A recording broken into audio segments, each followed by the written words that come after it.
Vous êtes sûr, Jésus sur ta vie? Aime ta taille. Ne te sens pas trop court, trop long.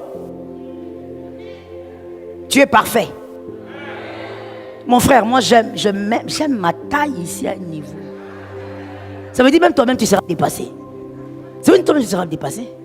Des fois quand je demande à mon mari de venir prendre quelque chose pour moi, dans le placard du haut, je lui dis, Annie, est-ce que tu peux venir? Il me dit oui. Pourquoi? Viens un peu utiliser ce que le Seigneur t'a donné. Et quand il vient, il me dit, ah vraiment? Il prend, il me dit, mais c'était pas loin. J'ai dit, mais c'est ça les choses. Toi tu prends loin, moi je suis en bas, je vois très près. Mon frère, il faut toujours avoir la psychologie du verre à moitié plein. C'est tout. Oh non, le verre là, il est à moitié vide. Il n'est pas à moitié vide, il est à moitié plein. Prends toujours les choses du bon côté. Ce sont les hommes qui aiment leur vie que Dieu propulse. Ce sont les hommes qui aiment ce que Dieu fait avec eux que Dieu propulse. Aime ce que Dieu fait avec toi. N'envie pas le voisin. Bénis le Seigneur pour ce qu'il est. J'ai dit, tu es une lionne, tu ne manges pas les déchets. Tu ne vas pas passer par le péché pour monter comme Dieu t'avait promis. Tu ne prendras pas Agar, Isaac arrive. Ça tombe sur toi au nom de Jésus. Tu ne prendras pas, Isaac est là. Wait, attends. Dis à quelqu'un, attends. Parle-lui bien, surtout si c'est un jeune, parle-lui bien. Dis-lui, attends. S'il est près de toi, secoue-le un peu à l'épaule, dis-lui, attends. Attends. Sois calme. Arrête de courir. Est-ce que quelqu'un m'entend? Est-ce que je peux parler? Vous savez, l'ambulance, normalement, pas comme ce qu'on vit chez nous ici, mais normalement, l'ambulance, quand ça arrive, c'est vert, n'est-ce pas? On laisse le chemin, on fait passer, il est pressé, il est toujours pressé. Mais généralement, quand l'ambulance arrive, il n'arrive pas avec 5, 7 personnes. Il arrive avec combien? Une seule personne. Il est pratiquement vide. Alors fais attention. Tu es trop pressé, tu risques d'arriver avec peu de choses.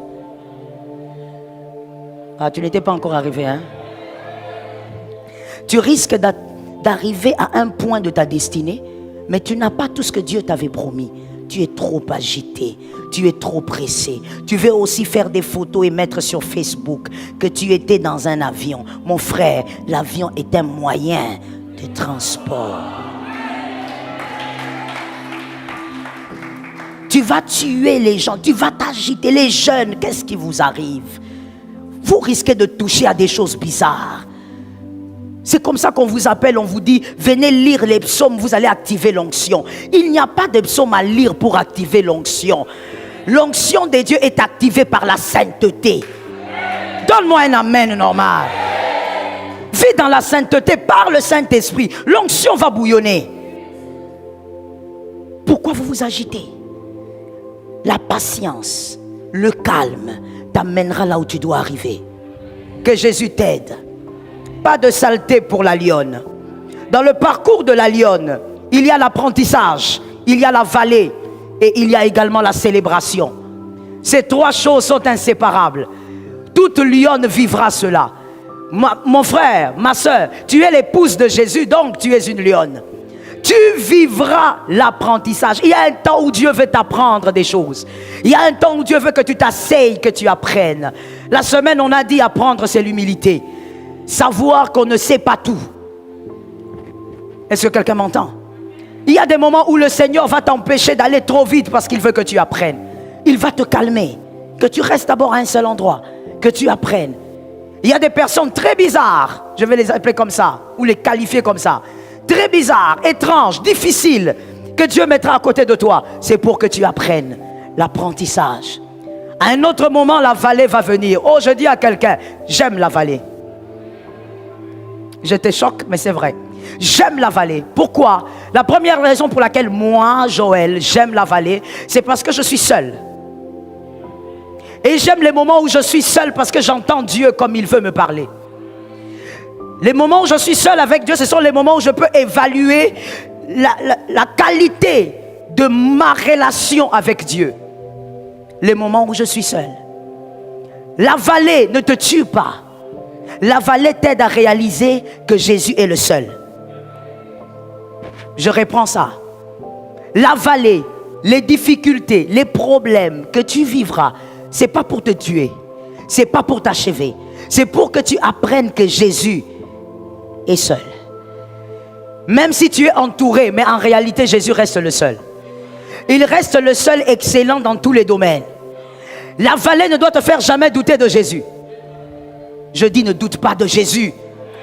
Oh mon Dieu, je suis venu comme un messager qui parle à ton cœur. Ne doute pas de Jésus. Même s'il arrivait que vous ayez tellement de problèmes dans votre famille, dans votre foyer, au point où vous êtes obligé d'aller encore dans la famille, dans la maison familiale, où tu te sens diminué, tu te sens pétrifié. Oh, Jésus ne te pétrifie pas. La vallée est en train de faire de toi une femme, un homme différent. La vallée est en train de te fortifier. Même si tu as fait de grandes études, mais aujourd'hui tu n'as pas de travail. Et les gens ont l'impression que tu quémandes à gauche, à droite. Je dis à quelqu'un, ne doute jamais de Jésus. Jésus est là, il est en train de t'amener à réaliser qu'il n'y a que lui. Il y a des gens dans cette salle, oui je le crois Seigneur, que les personnes que Dieu fera arriver au sommet. Tu n'es pas encore au sommet. Au sommet de ta destinée, tu n'es pas encore là. Oui, peu importe ton titre, tu n'es pas encore là. Dieu te fera arriver là-bas. Mais quand tu arriveras, toi tu n'abandonneras pas Jésus. Toi tu auras des galons mais tu balayes l'église. Toi tu auras des galons mais tu fais le service d'accueil. Parce que tu as traversé la vallée avec Jésus, tu sais qui est Jésus. Tu ne seras pas comme ceux-là. Une toute petite, non on ne va pas dire ça comme ça, un semblant d'élévation. Les dimanches il va jouer au golf. Il n'arrive même pas à jouer parce qu'il ne sait même pas jouer.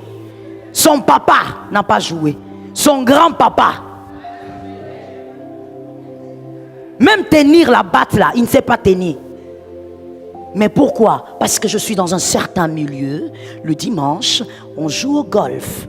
Le dimanche, je fais le jogging. Papa, depuis que tu as commencé à faire ton jogging là, tu ne maigris pas.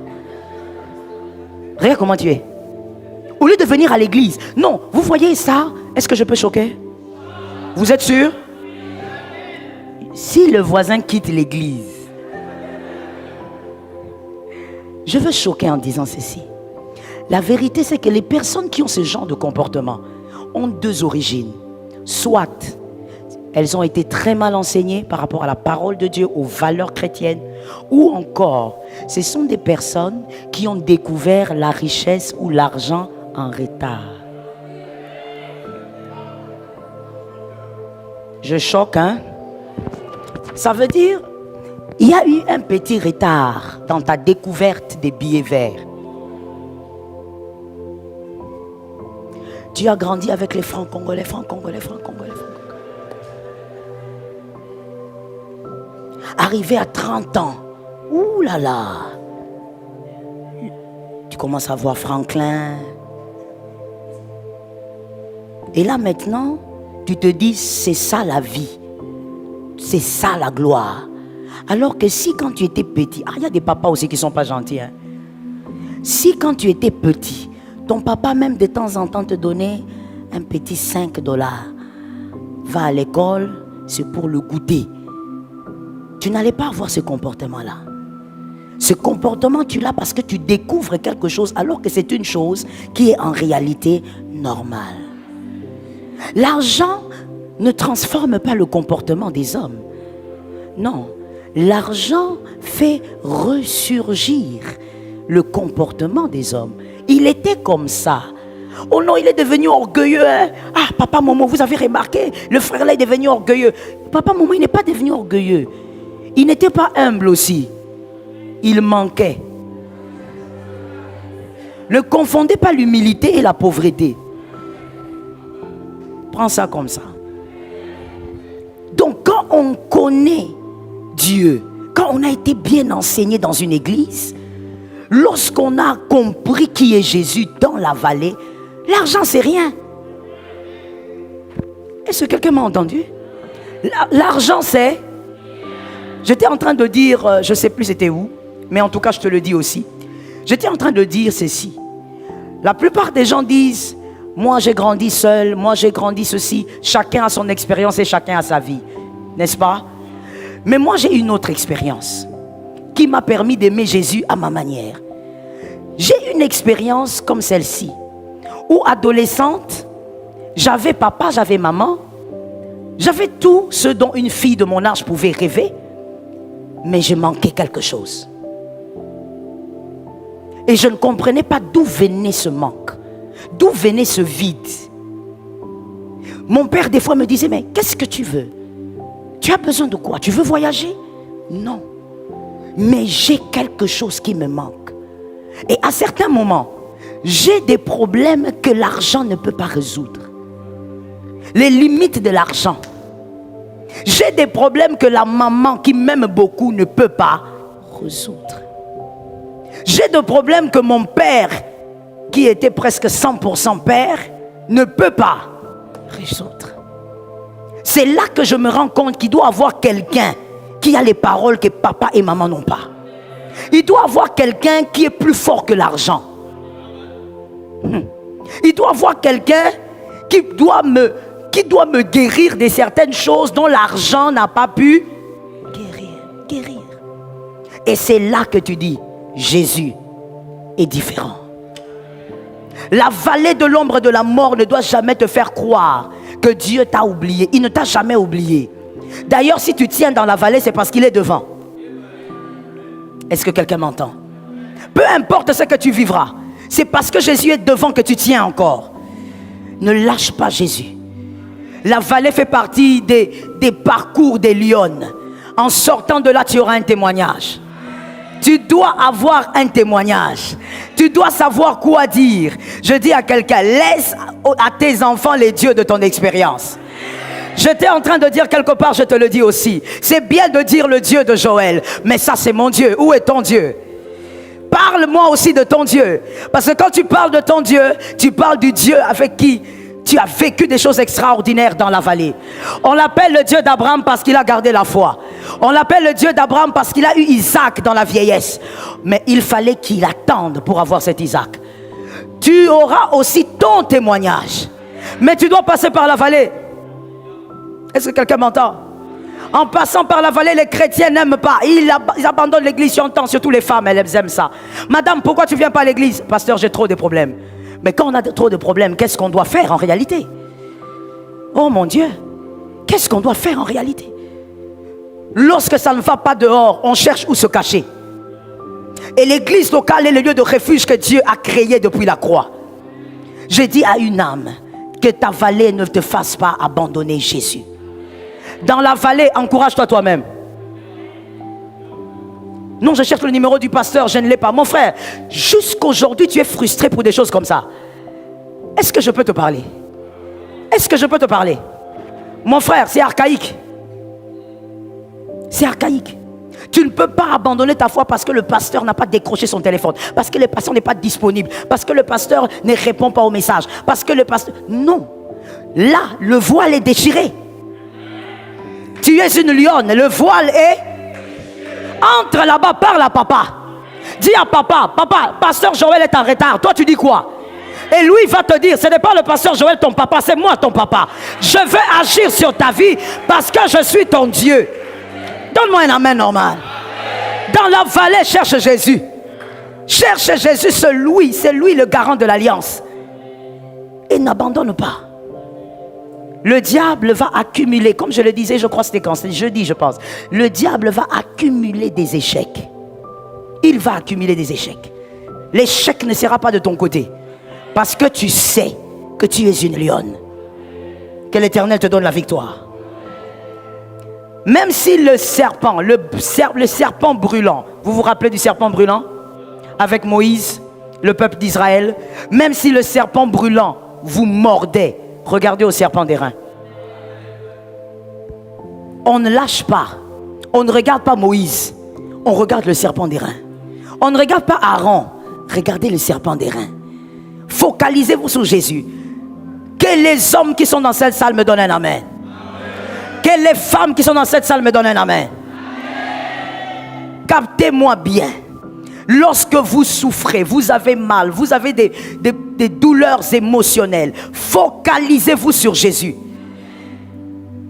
Oh, n'accuse pas ton mari, ne dis pas il ne m'aime pas. Ma soeur, là où tu voudrais qu'il t'aime, là, il ne peut pas arriver. N'accuse pas ta femme, ne dis pas qu'elle ne m'aime pas. Là où tu voudrais qu'elle t'aime, elle ne peut pas arriver. C'est un domaine privé. Ça appartient à JC. Est-ce que quelqu'un m'entend? Ça appartient à Jésus-Christ, il ne peut pas arriver là-bas. Il y a certaines paix que tu recherches auprès des hommes, ils ne peuvent pas donner, c'est un domaine privé. Là-bas, c'est Jésus qui arrive. Que l'Éternel te donne la victoire. Jésus est le serpent de rein. Regarde le serpent de rein. Réfléchissons. Pourquoi lorsque le serpent brûlant morde le peuple d'Israël, Jésus prend l'image aussi d'un serpent? Pourquoi est-ce qu'il n'a pas sauvé ce peuple par une autre image? L'agneau, le lion, l'aigle. Parce qu'en réalité, Jésus a envie de te dire, lorsque tu es dans la douleur, c'est dans la même douleur. Je ne changerai pas de forme. La même douleur, c'est celle-là qui te célébrera. Si tu as beaucoup été humilié parce que tu manquais d'argent, c'est dans ça que tu seras célébré. Oui. C'est en nourrissant tes frères que tu seras célébré. Comme Joseph. Si tu as été humilié parce que les hommes ne pouvaient pas t'aider, tu as été diminué, tu manquais de tout, c'est dans ça, dans le même domaine, que tu seras célébré. Le serpent de rein va guérir tes blessures. Le serpent de rein va même enlever la douleur. Voilà pourquoi je te dis, mon frère, ne te déplace pas. Je parle du lieu de ta souffrance. Ne bouge pas. Reste là. Ne lâche pas Jésus. Au même endroit, le témoignage sortira. Il faut que le témoignage sortira. Le serpent des reins, je dis le serpent de reins. Dis à un frère, il doit se transformer en serpent des reins. Reste là. Ne quitte pas ton poste. Ils se sont moqués de toi, pourquoi? Ça sera le langage du témoignage. Est-ce que quelqu'un m'entend bien? Ils t'ont rejeté pour quelle raison? Ça sera le même langage du témoignage. Ils iront te chercher pendant qu'ils ne sauront pas. Oh mon Dieu, je lance la prophétie. Ces personnes vont te chercher alors qu'ils ne sauront pas. Qu'en te cherchant, c'est toi qui deviendras chef. Est-ce que quelqu'un m'entend? Il est le Dieu qui nous fait grâce et fait de nous des lionnes sur la terre. L'alliance de la lionne est une alliance particulière. Job 37, 12. Il est écrit, il les fait tourner en tous les sens. Je suis dans la version parole de vie. Selon ses projets. Ainsi, ils accomplissent tous ses ordres dans le monde entier. Je reprends l'écriture. Il les fait tourner tous. Il les fait tourner tous dans un sens, selon ses projets. Ainsi, ils accomplissent tous les ordres dans le monde entier. La parole de Dieu est en train de révéler que c'est Dieu qui permet ce que vous vivez. Et en réalité, vous êtes en train de vivre les ordres du Seigneur. Ce que tu vis, c'est l'ordre de Dieu pour ta destinée. Je suis d'accord avec ton amen. Moi-même, quand j'avais lu l'écriture, j'avais dit amen 3 fois. Ce que tu vis dans ta destinée, avec tes enfants, ta famille, c'est l'ordre du Seigneur pour ta destinée. Voilà pourquoi quelqu'un a pu dire avec fierté, tout concourt au bien de ceux qui aiment Dieu. Donc, dans ta vallée, dis-toi ceci, ce que je vis, c'est l'ordre de Jésus. Jésus veut que je traverse ça. L'humiliation que j'ai vécue, c'est l'ordre de Jésus. Il dit, tous accomplissent sa parole, sa volonté. L'Éternel fera ces choses pour que tu saches qu'il est celui qui veille sur toi. Je suis d'accord avec toi. Ce que tu vivras sur terre va manifester la gloire de Dieu. Tu ne quitteras pas la terre sans qu'on dise l'Éternel a été avec lui. Ça localise ta maison et tes enfants. Tu ne quitteras pas la terre, tu quitteras la terre comme une lionne. On dira l'Éternel a marché avec cet homme. On dira la gloire de Dieu a accompagné cette femme. On dira on ne croyait pas, mais finalement, il y a une grâce qui s'est manifestée sur cet homme. Est-ce que quelqu'un m'entend? Ne cherche pas à avoir une vie simple et ordinaire, ce n'est pas ta vie. Toi, tu as la vie d'une lionne. Ça sera difficile, mais tu témoigneras. Ça sera compliqué, mais tu célébreras. Ça sera bizarre, mais c'est toi qui auras le témoignage. Le combat viendra, mais tu as la médaille. Je reprends la phrase pour celui qui dormait. C'est toi qui as la médaille. Tu as déjà la médaille du combat. Est-ce que quelqu'un m'entend bien? Tu as déjà la médaille du combat. Il faut seulement que tu sois capable maintenant de nous prouver que tu as vaincu. Mais la médaille est déjà dans le tiroir. La médaille porte déjà ton nom. Ça ne finira jamais comme ça a commencé. Ça doit finir par des célébrations. Est-ce que quelqu'un m'entend bien? Ça doit finir par des célébrations. Ça ne finira jamais comme ça. Même si ça commence bizarrement, ça finira par... Vous savez, c'était quel match là? C'était quel match que le Léopard a joué avec une équipe, j'ai même oublié. C'était quelle équipe où on a marqué 3 buts? J'ai oublié. Non, c'est pas celui-là. Il y a un autre match. Ça fait quand même un peu longtemps. Mais j'ai oublié. C'était avec qui? Ils ont marqué. Vous savez ce que moi j'avais fait? J'ai coupé cette partie-là. La partie-là, quand je l'ai coupée, c'était par penalty. Maintenant, il y avait les adversaires qui devaient d'abord jouer. Ils ont joué 2 fois, ils ont raté. Et puis nous, on a joué, on a marqué. Maintenant, moi, j'ai coupé seulement là où d'abord, ils ont raté. Et j'ai mis ça comme sonnerie. Donc, quand tu m'appelles pour la prière, c'est ce qui sort. Et ça commençait par quoi? Par ceux qui ont d'abord. Et des fois, même quand tu m'appelles, ça sonne longtemps. C'est parce que je regarde les bouts du match, là. Je savoure. Je regarde, je dis, voilà. Il lance, raté. Là, toi, tu m'appelles, hein? Pasteur Joël. Et à un moment donné, maintenant, c'est notre tour. Je sais qu'ils vont marquer. Parce que j'ai déjà vu ça. J'ai même bien coupé. Écoute, tu vois, quand tu pleures beaucoup, là, quand tu te plains partout, tu sais que tu es en train de gaspiller les témoignages. Tu gaspilles le témoignage. Même les anges sont au courant de comment ça va finir. Il n'y a que toi qui ne sais pas. Mais les anges ressemblent à nous qui regardons un match en différé. Les anges savent que ça va finir par un bon témoignage. Alors quand toi tu vas te plaindre à gauche, à droite, vous savez, ma vie. Mon frère, tu es en train d'effriter le témoignage.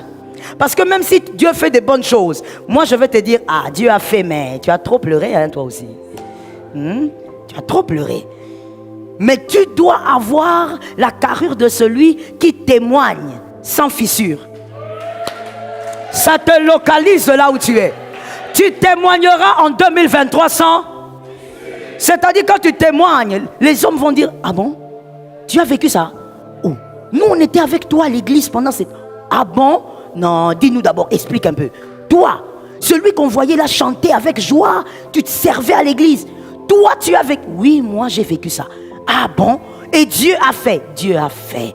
Les vaillants sont là. Et ces vaillants vivront cela. Un témoignage entier. Que quelqu'un dise un témoignage concentré. Bien concentré. Oh mon Dieu. Aïe. Ça m'a rappelé une chose que ma mère me faisait. Que ça m'a mortifié ce qu'elle me faisait là. Mon frère, quand on est enfant, hein? On a aussi la souffrance des enfants. Que quelqu'un me dise la douleur des enfants. Oui, c'est ce que des fois tu fais dans la vallée. Ça veut dire qu'il y a des problèmes, tu te lamentes, tu te plains. Où est Jésus? Où est Jésus? Mon frère, ce sont des douleurs des enfants ou les douleurs d'enfants. Si seulement tu savais ce que Jésus a préparé pour toi. Il a préparé un témoignage bien concentré. Il a préparé un témoignage, que ça tombe sur quelqu'un, qui va permettre aux âmes d'être gagnées autour de toi.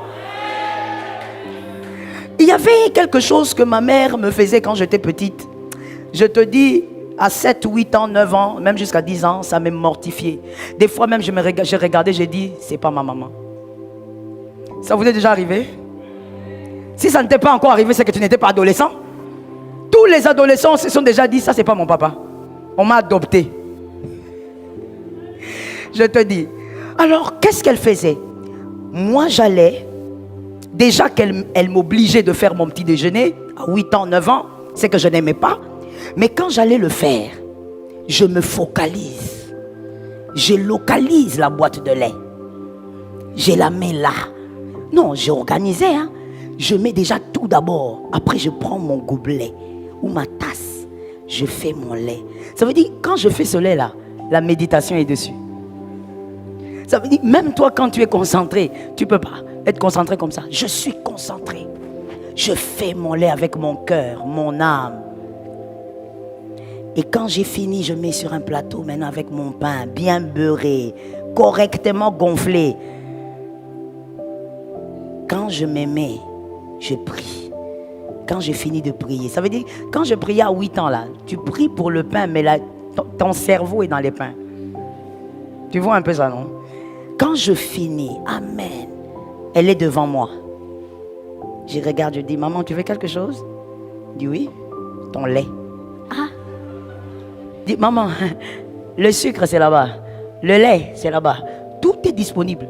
Je dis, donne-moi ton lait. Je vous dis, elle m'a fait ça pratiquement toute mon enfance, traumatisée. Et un jour, j'avais, je crois, 13 ans. Je lui ai dit, maman, est-ce que vraiment je peux savoir pourquoi tu m'arraches mon lait? Vous savez ce qu'elle m'a dit? Un jour, tu comprendras. Point. Il y a quelqu'un maintenant qui dit, maman, tu as compris quoi? Rien. Mais, tu vois, ce que j'ai envie de te dire, c'est que tu te plains alors que Dieu sait qu'il te prépare. Ça n'a rien à voir avec ce que tu souhaites vivre aujourd'hui. Ne te plains pas pour ce que tu vis aujourd'hui. Ce que tu vivras demain sera plus grand. Je suis d'accord avec toi. Lisez avec moi s'il vous plaît Exode 19, 4. Et on va s'arrêter là. Exode 19, 4.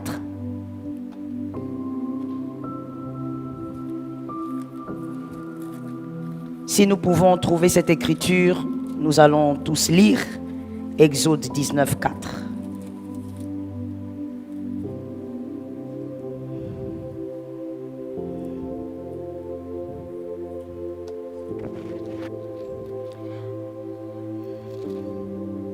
Vous l'avez trouvé?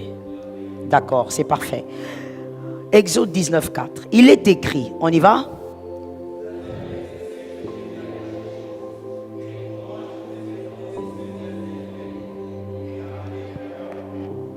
Amen. L'Égypte est l'image du monde. Dans la parole de Dieu, c'est l'image du monde. Le Seigneur est en train de parler de la fin. Comment le monde sera condamné? Comment est-ce que le monde sera dans la perdition? Et comment Dieu va sauver ses aiglons? Lui, comme un aigle, il va sauver ses aiglons par l'enlèvement. Pourquoi? Parce que nous avons une autre vie. La vie, elle ne s'arrête pas ici. On n'a qu'une seule vie. Faux, on a deux vies. Oui, nous les enfants de Dieu, nous avons deux vies. Et d'ailleurs, même les païens, ils ont aussi deux vies. Ceux qui ne connaissent pas Jésus ont deux vies. Après cette vie, ils vont aller quelque part qu'on appelle enfer. C'est triste, mais c'est comme ça. Nous avons deux vies. L'alliance de Jésus a fait de nous des lions et des aigles. La vie terrestre et la vie céleste. Tu es un aigle vivant sur terre. Pendant que tu es sur terre, tu es dans la peau d'une lionne. Mais bientôt, au son de la trompette, tu deviendras un aigle. Tu as une vie céleste, une vie éternelle. Je veux dire à quelqu'un, mon frère, tout ne s'arrête pas ici. Fais attention avec cette vie. Amen. Moi-même, je dis amen. Tout ne s'arrête pas ici. Tu veux te marier, pas de problème. Marie-toi, fais des enfants. 45 si tu veux. Mais tout ne s'arrête pas ici. Un jour, tu seras obligé de te retrouver devant un choix que tu avais fait toi-même. Soit tu vas dans la félicité de Dieu, soit c'est l'enfer. Je dis à une âme, le ciel est une réalité et une vérité qui arrive. Ne vis pas sur terre comme si tout s'arrêtait ici. Protège l'alliance avec Jésus. La meilleure des alliances, préserve-la. Parce qu'elle te garantit aussi le ciel. Après cette vie, il y a une vie. Mon frère, même si on déclare sur toi longévité, même si tu arrives à 200 ans, tu finiras. Et donc, tu dois préserver la vie après cette vie-ci. Cette vie, elle est éphémère. Cette vie est définie. Mais la vie éternelle est éternelle, comme on le dit. C'est l'alliance de Jésus qui nous permet de vivre une vie éternelle. Tu n'as pas encore donné ta vie à Jésus, donne ta vie à Jésus. Donner sa vie à Jésus, ce n'est pas venir à l'église. Vous êtes sur Jésus sur ta vie?